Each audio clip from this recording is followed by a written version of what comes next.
Hey guys, this is Jorge from the Big Bad Podcast. I'm here with special guests Julio Salazar and Miguel Melarejo. Did I pronounce that right? Miguel Melgarejo. Yeah. Melarejo. All right, they're from Circlo, a leading innovation insurgency or consultancy, in based out of Mexico City. Would you guys like to introduce yourselves? Yes, thank you, Jorge, and it's great to be with you today, especially with your community of innovation change makers, or game changers, actually. Sorry, Jorge. To give you like a general description of Circlo, we've been running for the past 4 years. We've had the opportunity to work with companies who are interested in developing new programs, processes, products, and services using innovation and entrepreneurship methodologies. We believe in innovation as a partnership. We're trying to break away from the being a consultancy to being an innovation partner. Yeah. And in these past 4 years, we've had the opportunity to work with corporates like Telmex, Maciza, Entera, Banamex, which are corporates which maybe not be known to your global audience, but they're leading corporations in Mexico, as well as with nonprofits like UNICEF, Promotora Social México, Reforestamos Mexico, which are also leading organizations in the social impact sector. Yeah. Awesome. Yes, Awesome. and so as Jorge said, my name is Julio, and I'm the director of Circlo. And Miguel Melgarejo. Yeah, Miguel Melgarejo, and I'm the innovation director or something like that here in City. Awesome. So our discussion today is going to be about design and strategy. The reason we're saying design and strategy is because, well, you guys know this better than I do, that design is looked upon as a kind of like a soft thing, like a color, a color to represent something, but not something as more holistic. So how do you guys define design thinking? So for us, we agree. Like we battle with it every day with this conception, or more shallow conception of design. But really, for us, design is just an attitude towards problem solving. It's about understanding human needs. It's about prototyping, and above all, is about knowing how to handle uncertainty. We love a definition from design from Herbert Simon that says, to design is to devise courses of action aiming at changing existing situations into preferred ones. And that's exactly what we do here in Circlo, helping organizations to change from existing situations to preferred ones. And for us, that's what design really is, nothing else. It might come with shapes and colors sometimes, but in its core, it's about problem solving. Awesome. And how does it look like on a daily basis? Like inside, let's say one of your clients, Banamex, I know Banamex. How does that look like within their organization? Yes, so I think Miguel can give you a good description of how it looks like for corporate. And I think something for us that's very interesting with the nonprofit sector is we're really breaking their mentality towards depending on donations and seeing a future where they can, through their activities and the collaborations that they create, which aren't as rigid as the traditional NGO model, they can now create a future where they can scale out their own initiatives. So it's very getting them to think like an entrepreneur and to see opportunities like an entrepreneur, whereas before they were very limited to, I can only do so much with this donation that I was given for the year. So I think that's amazing for us to see on the nonprofit side. Yeah. Yeah, and I mean, most human organizations, either commercial or social, are formed to be more efficient for a special or specific objective. And they're not necessarily about change. So when we come in with a new client, either being a commercial or a social one, what we try to do is to bring in this new vision about how to develop change. And why do they need this? Because, well, we live in an increasingly complex world with new competitors coming in and coming out every time, with radical changes that happen during the night, and organizations do not need only to be focused on being more efficient now, but also on how to change constantly. And that's what Circular is about partnering with these clients, social or commercial, and facilitating this change. Okay. Now I'm interested in knowing more about the NGO side that Julio was talking about. Like what is that when you talk about telling an NGO that they don't have to depend on donations? You are talking about business model change. So you are doing what is in essence helping them fund themselves? Yes.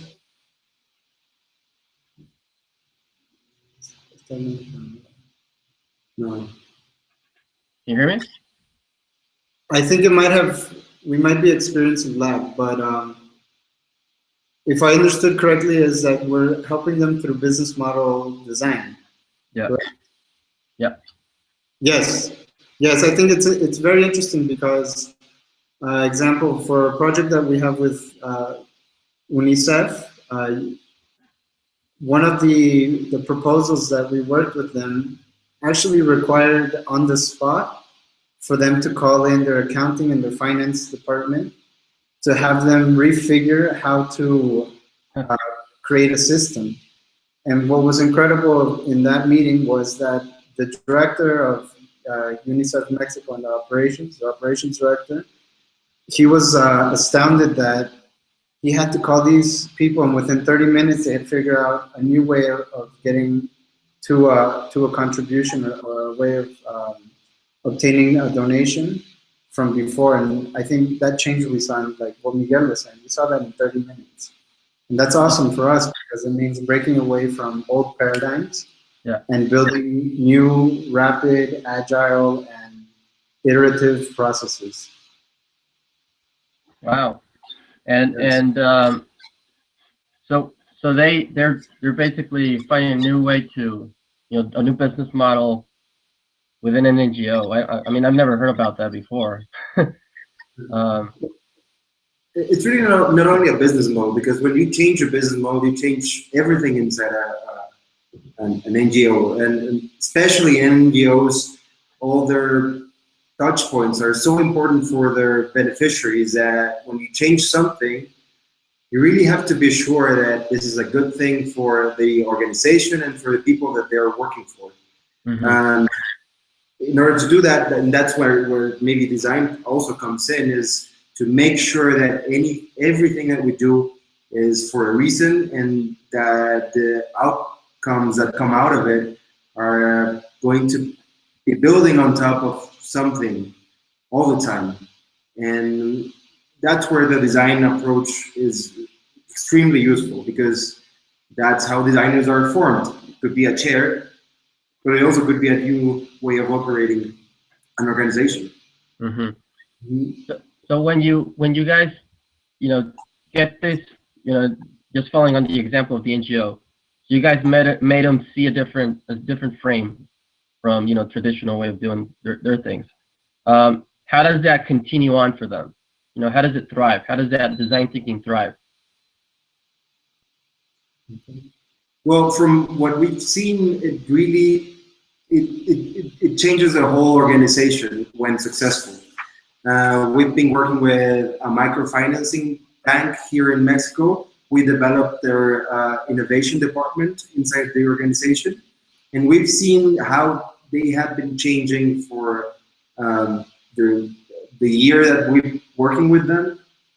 And it's really amazing. I mean, from a small team where 2 or 3 people are just, talking about crazy ideas to a whole department that is activating innovation in different levels in the whole organization. It's just incredible.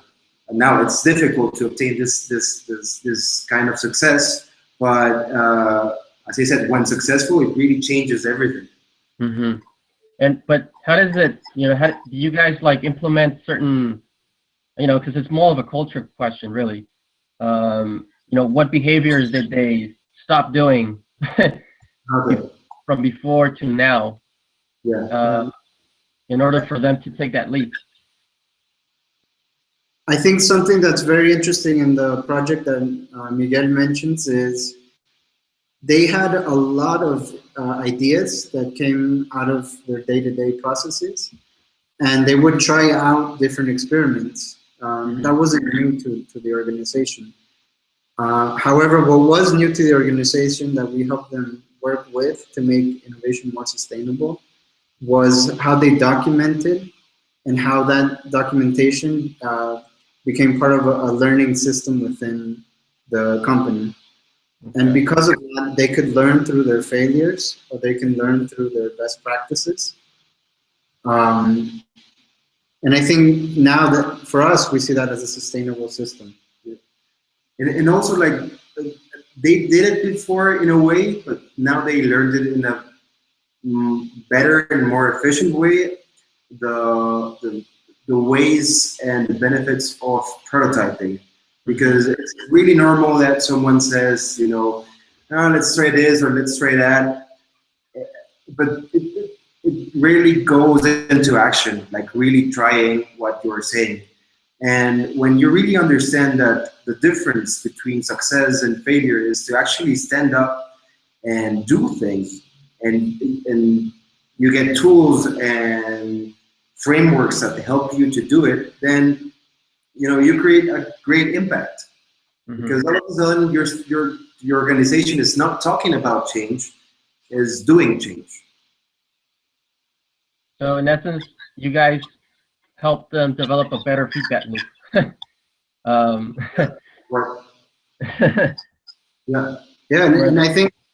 I think something that is incredible when talking about how design is changing, or we're seeing the evolution of design in business, is that how an accountant who used to see the communications department, and he would see his role as very limited.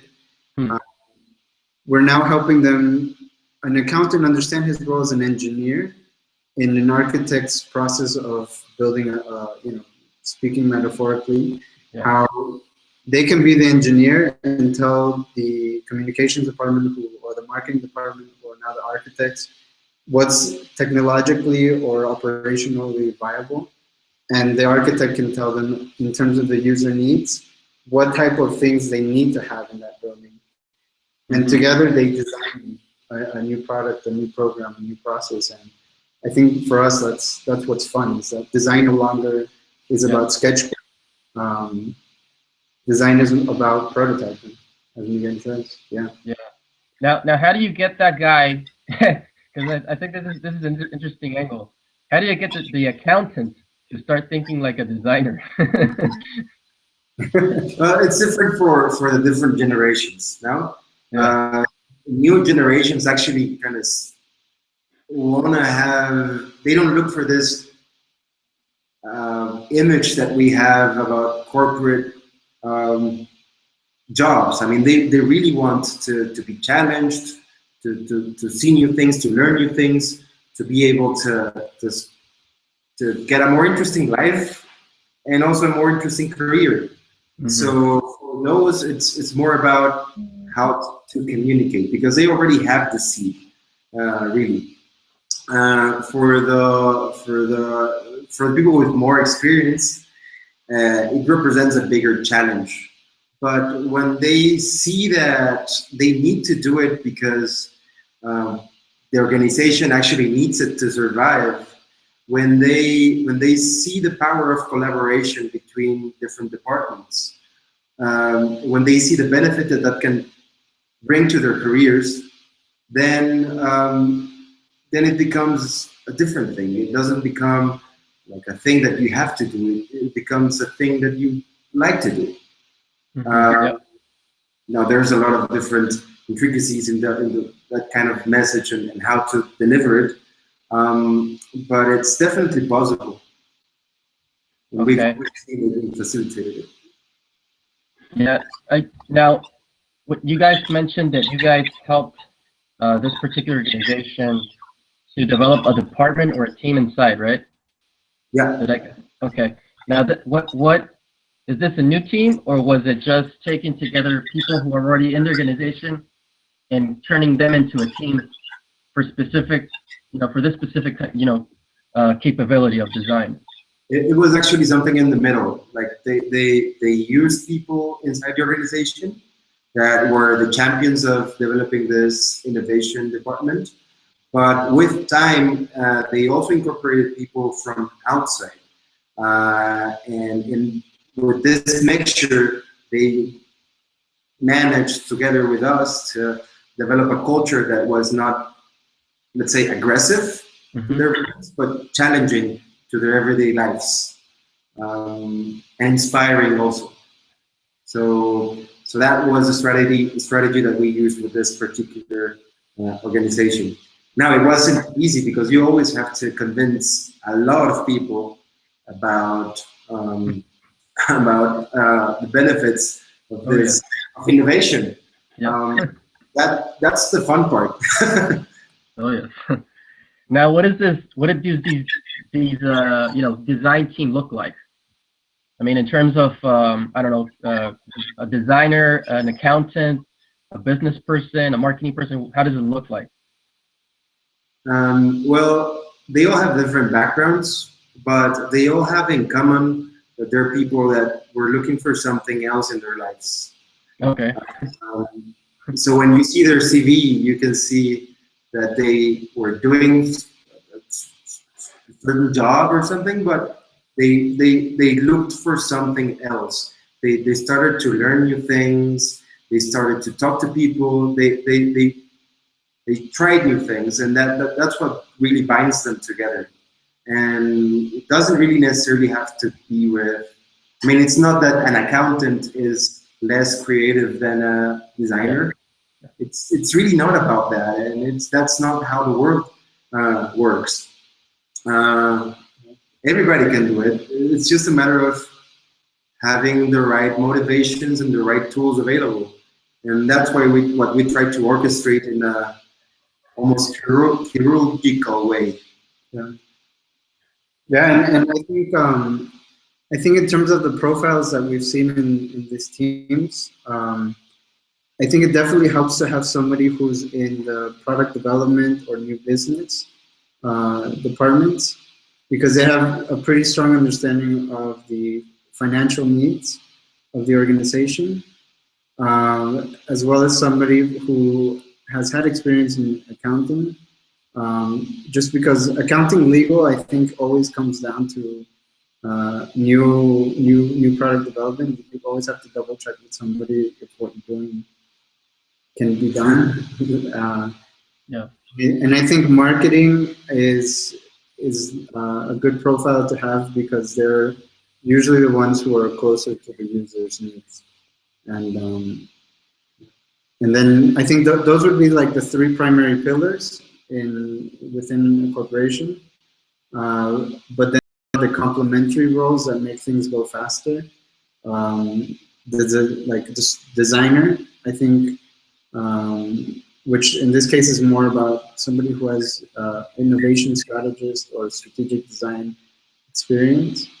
These are people that can create those bridges between those three pillars. They can work quickly to make whatever the finance or the new business person is saying, make it more tangible for the other players.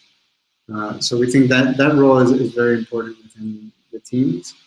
And I think it's always good to have a wild card. Yeah. You never know. We just this week we've been working with a multinational that is working to start entrepreneurial inclusive businesses. So along the lines of recycling, fair chain or fair value chains. Mm-hmm. And I think what surprises most about this person was that he didn't come from any of these profiles. He literally was studying. He studied a master's. Yeah, and now he's working on setting up a new business initiative for this multinational. So I think the wild card is always necessary. You never know where it can come from. Yeah, yeah, that's definitely in my experience. Also, I I totally understand what you guys are saying. Now, you mentioned something interesting, that you need to convince a lot of people. So, how do you convince leaders to, to give this a shot? Well, that's a very political game. Yeah. So there's not one formula that fits them all, but there's different things. One is just really trying to get an opportunity to show how you work and to show how innovation can really make a change.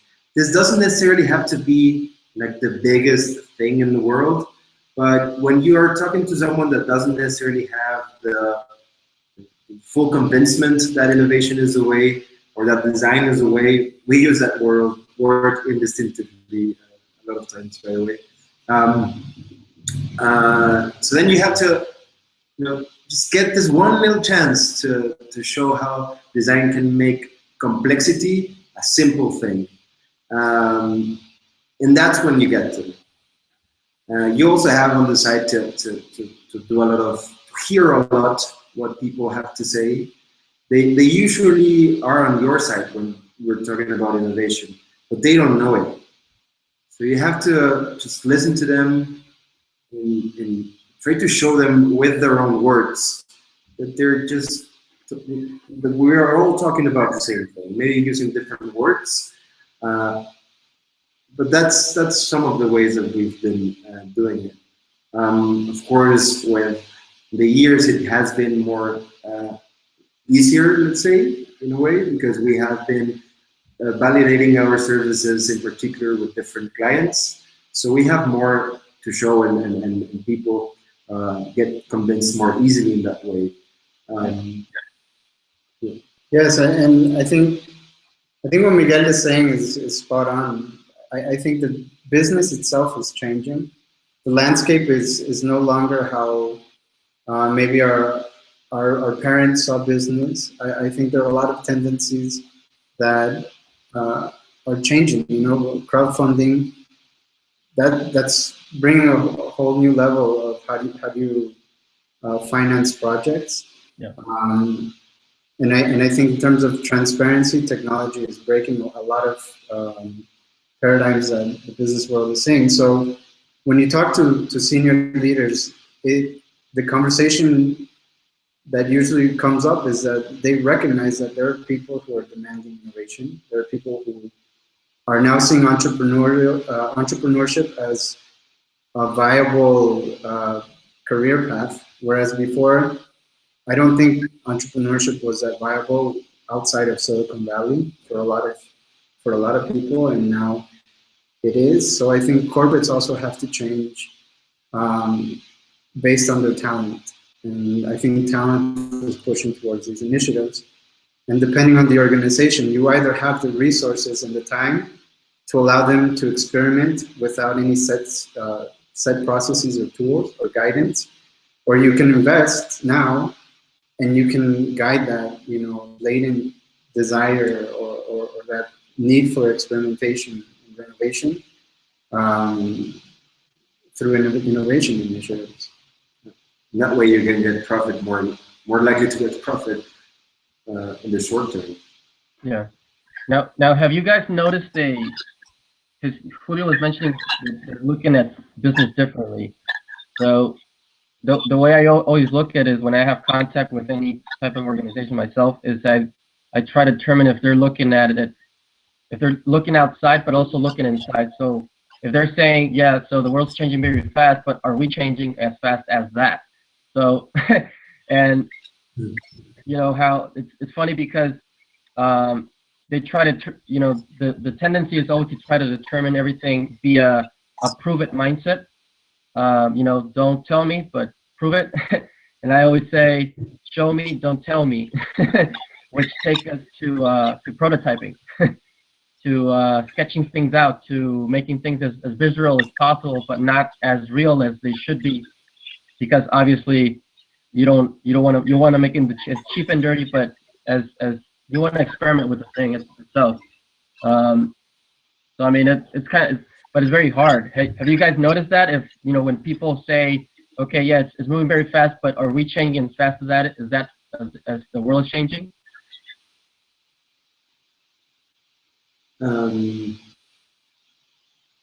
Yeah, I mean, it's funny because a lot of people inside these organizations are almost already afraid because things happening, but they don't really know. They don't necessarily know how to name it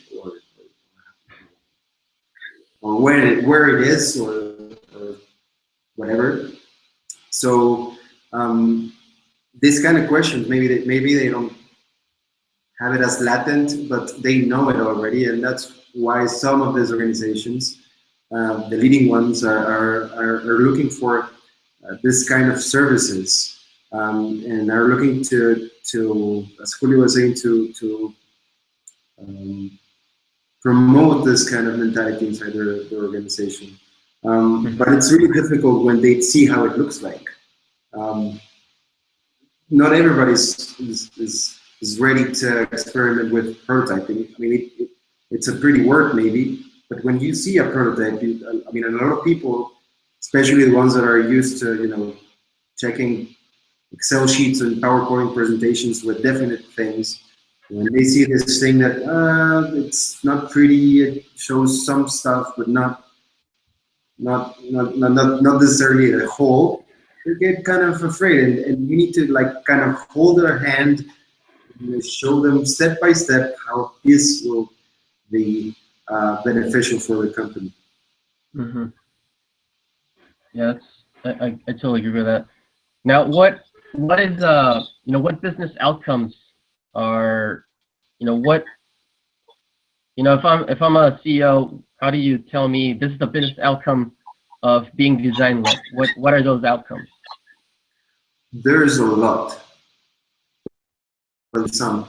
One is saving costs, because you can invest in an idea and try to push it into the market, but without validation, without this design mindset, it's more likely that you're just going to fail, because only through prototyping and lean approaches you can be more or less sure that the idea or product or service that you're pushing into the market is going to be successful.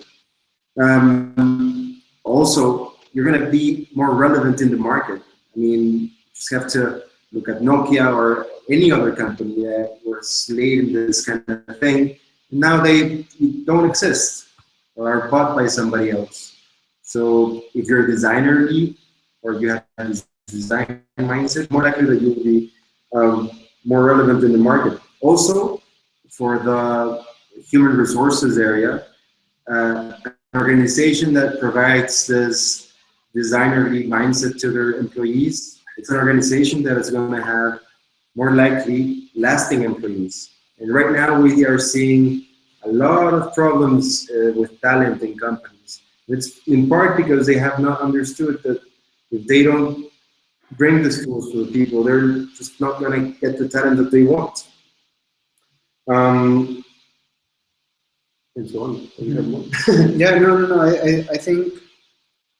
I think there's internal, external cost. I think we could develop a framework from what we've learned, especially this past year working with corporates. For example, right now we're working on a project with a large chain of local grocery stores. And we're focused on service design because the CEO recognizes that because of the lack of efficiency in the processes of their service, they're losing clients and they're losing their growth opportunities. I think for us that's interesting to see how when you don't have the systems and processes, or you haven't optimized those systems and processes, you can start incurring a lot of costs that end up, Miguel likes to call it, we grow fat as an organization. Yeah. And I think that's a lot of what we do. We help organizations get trim, be healthier in their spending. And I think it's a life. I mean, I like to talk in metaphors, but I think it is a lifestyle for a company. When you start trimming the fat off your organization, you become more agile. Yeah. You become healthier in terms of productivity. A lot of people step up to the plate, and so I think for us, yes, innovation is about costs, and it depends at what level you see it, whether it be internally that there are a lot of your organization's gotten chubby, and now you gotta, get back in shape. Yeah. Like that entrepreneurial mindset has to do with that. I think a startup grows because it's agile, it scales, it fixes problems quickly, and as you grow bigger, the capacity is hindered.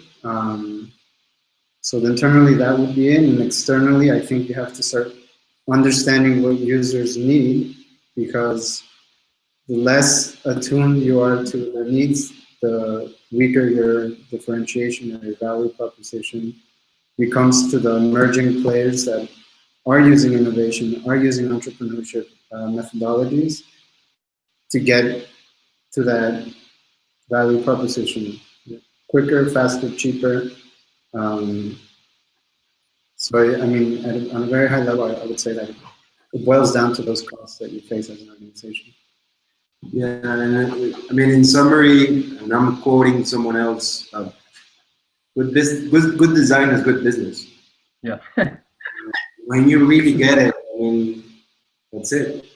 And more on the side, like, it's just fun to be able, as a human being, to not only criticize what you don't like around you, but to actually take action.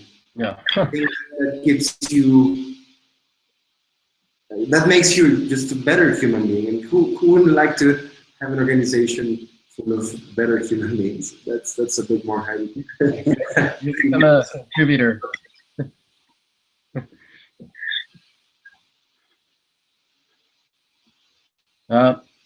You guys hear me? Yes. Oh, okay. Now, so I'm gonna segue into two parts, but I gotta backtrack a little bit, because I thought something you guys said was interesting to take me to this question, which is, what is the difference between lean startup and design thinking, or are they the goddamn same? Because I always get this question. What do you guys think? Yeah, we don't really like to, because we use everything instinctively. We don't really have also a clear distinction. But as I said before, design thinking is an approach, is a mindset.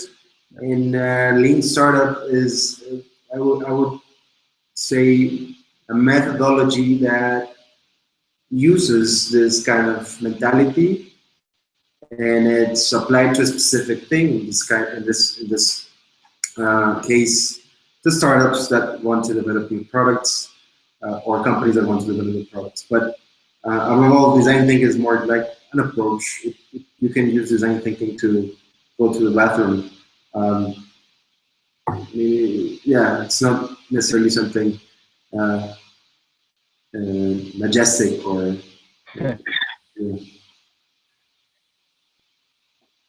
Yeah, it's funny because I get that question all the time, and my distinction is that at the end of the day, it's a mindset thing, and don't put too much confidence in the process taking you to the promised land, because there's way too many techniques and ways about solving specific things.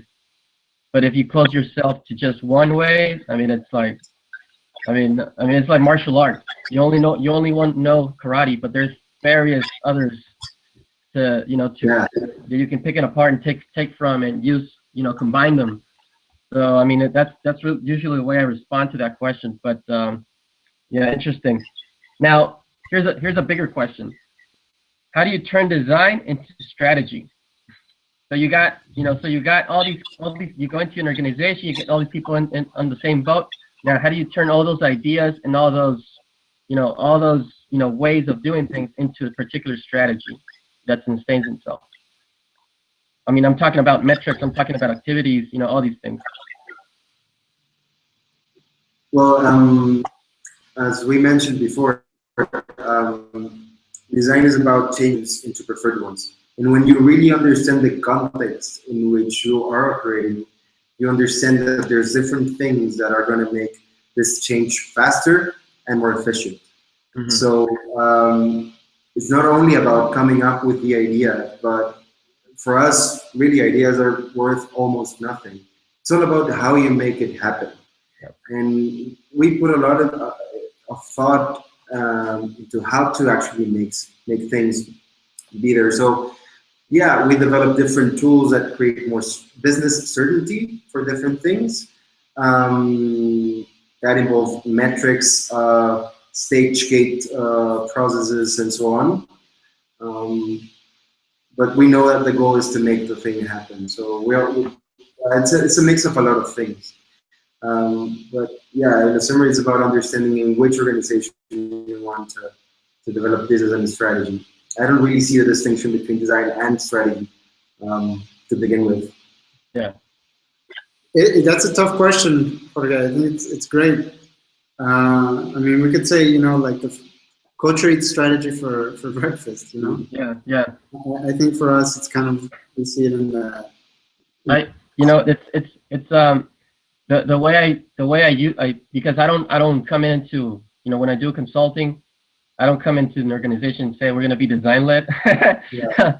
I mean, talk about that. I always start with the culture, with the behaviors and all those things, and then that serves as the backbone to build off, and then set up the all these metrics and whatnot.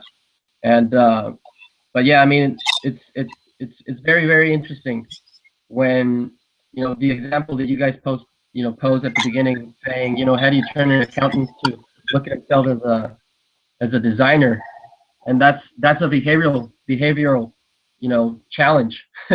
Because it's like saying, how do you turn people who don't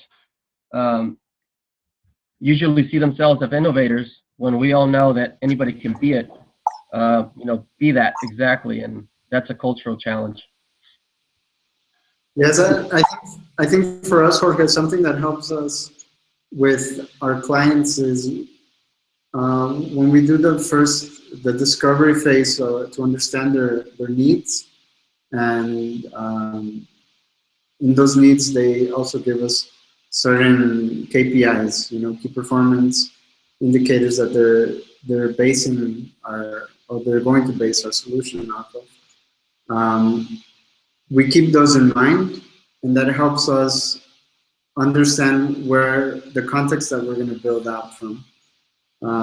So sometimes we'll have opportunities with clients where through our first solution, we can't get to what they need, but what helps us, I guess, obtain that validation of our work is we give them, okay, well, if we achieve this first project, which is part A of three phases, then we can continue on to the next phase.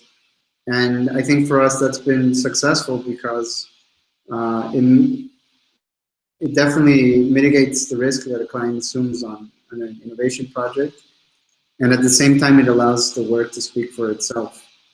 So I think that has helped us a lot. I would say that 70% of our clients currently are recurring clients who have come to us based on the work that we've delivered. Mm-hmm. So I think for us, we're very careful also about the relationships that we build with those organizations, because we do understand that for them it's a risk. They see it as a risk most of the time. Yeah. They don't see that there's an organization that's willing to put, their mouth is, then that also leads to the lack of confidence from them. And I think for us, it's very important that, when we start a project with a client, we want it to be meaningful. And whether we like it or not, a lot of clients have come to us and they send us pictures of them, their teams working with these tools and processes. And for us, it's great because it also means that dependency. They're not dependent on us to innovate. Yeah. And in the long run, I think that's what organizations need. So what do you guys get up for in the morning then? What makes you happy about what you do? Well, there are different things. I think Julio will agree with me that. Sorry. It was Barack Obama. So that Julio will agree with me that just working in an organization like Circlo with talented people as our team has, it's just enough motivation to get out of bed. Now we also work with social change, and that's incredible. I mean, one thing is to make products to make a company be better in the market, but another very different thing is to try to push positive social change in the world, and that work is very challenging. But as I said, when you're part of a team like this and you're around with people that are willing to take these challenges, then that's what gets me personally out of bed. Yeah. I mean, I would say the same about the team. I think for us, something that we were inspired as entrepreneurs when, I remember when there was a team of 6. So it was Miguel, me, Daniela, Gabo, Manuel, Lucy, Adri sitting down talking about who we should hire. I think one of the criteria that for us inspired, and I believe has inspired a lot of entrepreneurs, is hire people who are better than you. And I think that's the organization that we've been able to build. And it's very inspiring. You learn everything. There are people on the team that say that this is a master's program, an accelerated master's program. And so I think that's definitely a key factor. We're excited to learn from the people who you're going to be working with. And for me, something that I've been using a lot in reference is it's like the Willy Wonka factory. Yeah. You walk from room to room and people are doing crazy things, You walk into a room and they're redesigning the service of a national chain in Mexico. You walk into another room and they're working with an autism school to help them scale out so that they can be in more cities in Mexico, helping change lives of these kids. You walk into another room and they're creating a sensorial experience of Mexico City that's going to help an NGO with blind people to have employment and empowerment. You walk into another room and there's a team that's building a venture with a multinational company, and you kind of sit down at the end of the day and you're like, I can't believe this is what's going on. And, as you feel like you're a little kid, you want to be in the room, but you have to go to another room. But I think that's kind of the energy that we feel in Circlo. Is there's a lot of opportunities that are rising in Mexico at a global level, and it's inspiring to be part of that change, to bring new knowledge and to bring new ways of creating meaningful work. So I think that for me would be Awesome. What do you guys think is next for design? What do you guys see happening? I think as an industrial designer, transformation, I think we need to stop talking about design. Yeah. And I think design needs to be, or will be more embedded into entrepreneurship, and in innovation it maybe might already be. But you know, this discussion about what's design thinking, what's not, what are the faces and so on, I think we've been having it for years, and yeah, there's a lot of knowledge still there that can be tapped to develop new projects and new and better things. But overall, we just kind of need to prove ourselves and show what design can do instead of just, you know, talking about it. That's what I feel. Especially here in Mexico, we have a big design scene, and they just talk about design. That's it. You know how it is in Mexico. Well, you guys know this. You guys are in Mexico City. I'm across the border, and usually what happens in the U.S. or outside the U.S. and Europe happens in Mexico like 5 years later. We're always reacting to what everybody else is doing. That's always what I tell people. You know what? You want to use all these different, the language of innovation, and I say, listen, we're already late to the game if we're using all these words. Let's just make epic shit happen. That's it. Yes, definitely. There's no better way to put it than that. So I mean, I think that's all the questions I have for you guys. I mean, I can come up with some more, but we're gonna end up having some drinks over Hangouts. Anything you guys want to add? You feel as though it was missing a conversation, or you think it's important? I think it's just, for Circlo, it's really important to have social impact all along, and I think that we all as a sector, as an innovation sector, need to incorporate more also this kind of social issues into our everyday life. They should be as frequent used as lean startup or design or prototyping. And we hope that this kind of thing will be increasingly more in our agendas. And we need to have this kind of conversations more often. That's true. That's true. Okay. So where can my audience listeners find you guys? Our website is circlo.mx. That's CERKLO.mx. Our Twitter is the same. It's just together. CircloMX. And Facebook as well. Facebook, I think we're just Circlo. Yeah. And you can find us on Twitter also. Yeah, whose name is? Mine is J Salazar, but the first L is with a 1. And mine's going to be more complicated, I think. Mine is my first name and then my last name. So Miguel Melgarejo, which is Miguel MIGUELMELJAREJO. I did it. Yeah. I'll just say that. Don't worry, guys. I'll put your names down in the description box.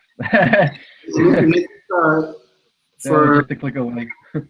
For us, it'd be awesome to connect with this community that you've built, Jorge. So yeah, if anybody wants to shoot us an email, it's Julio and Miguel@Circlo. And I think that's part of this process that we're in as a company, is to learn from others and share experiences and best practices. Because I think going from a industrial revolution to a creative revolution, or as Miguel says, a social revolution, it's so much bigger than any one company or person. And for us, that's part of the reason why we decided, we'd love to speak with you and your communities, open up our doors and give help, obtain help. And, That's a good way to frame it. And also to thank you, Jorge, because I mean, we don't really stop to thank the people that actually take a challenge like creating a podcast in our community, and it takes courage and discipline. And I don't know, thank you for creating this space, and we hope we can keep on collaborating somehow in the future. Yeah, sure. No, thanks so much. As Julio's been, known me for more than a couple of years now. Yes. And I've been at it, it's like 24/7, 365 days, all day, every day. So I'm there with you guys. Anything I can do, just let me know, and I'll help you guys out any way I can. Thank you. Well, you have been an inspiration and mentor for us, so thank you. Thank you. Okay, guys. Well, thanks for being on the podcast, and let's do this again. I mean, I know we can go on and on. Maybe next time I'll just come down to Mexico, Mexico City. Yes. We'll do a live version down there. That'll be fun for sure. All right, guys. Have a good one. Thanks a lot. Take care. Okay. Bye-bye.